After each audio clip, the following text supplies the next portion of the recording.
দেখ রুগীর সিরিয়াল পড়ে গেছে, তাড়াতাড়ি আয়।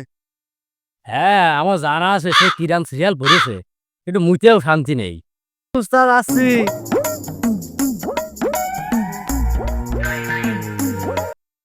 উস্তাদ, লাইন তো দেখছি বিশাল বড় লাইন, কিন্তু 3 দিনেও আপনার রুগী পুরোবে না। ঠিক আছে, ডাকো একদম করে ডাকো, রুগী ডাকো।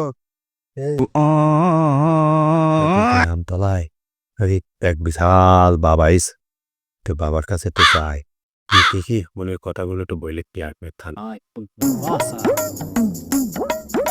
বাবা, বলো বর্ষ। বাবা, ও ফাদার, আমি যে ঝুলে পড়ে মলাম, আমি কোনো জায়গায় গিয়ে শান্তি পাচ্ছি নি বাবা।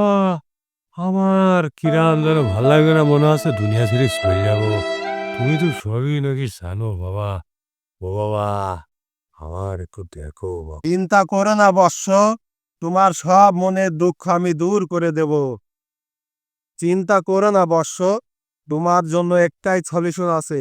তুমি প্রতিদিন সন্ধ্যাবেলা একটা করে ল্যাংড়া কলা সিদ্ধ করে পান্তা ভাতের সাথে ভর্তা করে খাবা, তাহলেই তোমার সব সমস্যা সমাধান হয়ে যাবে। বাবা, এটা কি করলেন? এত কিছু শুনলাম, তো এই ল্যাংড়া কলার নাম তো শুনলাম না। আসলে তুমি কি বাবা না বন্ধ বাবা? তুমি হয়তো জানো না, ল্যাংড়া যদি আম হতে পারে তাহলে ল্যাংড়া কলাও হতে পারে। এই জন্য তোমাকে প্রতিদিন একটা করে ল্যাংড়া করা সিদ্ধ ভর্তা খেতে হবে। তুমি এখন যেতে পারো।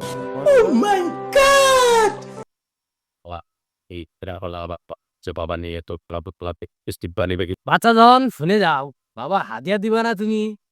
হুমুন্দি কয় কি রে? আবার বিলে হাদিয়া? ও হাদিয়া হাল খাতা করো মানে বাড়ি থাক, যদি কাজ মিটটা যায়। হবে আনে, চিন্তা করো না, দিয়ে দেবানে। আমি কুরবাইনে বেখেলাপের লোক না, এক কথার লোক। কুরবাইনে তোমরা আবার চিনতে পারলে না। বাবা, আমি একটু 1 নম্বর কাজটা সিরিয়াস। আচ্ছা বর্ষ, যাও বর্ষ।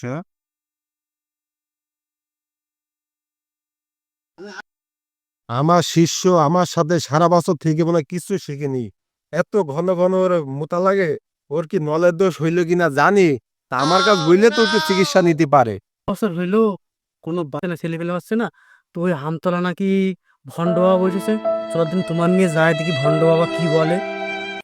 চলো যাই। বাবা, আজকে 5টা বছর বিয়ে করলাম, আমার স্বামীর কোনো বাচ্চা কাচ্চা হয় না, একটু লাইন করো। কি স্বামীর বাচ্চা হয়নি? এই, তুই আমার বল, তোর বাচ্চা আছে না, তুই আমার কথা বলছিস কেন?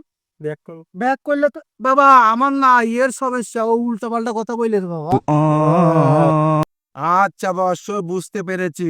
একটাই সমাধান আছে।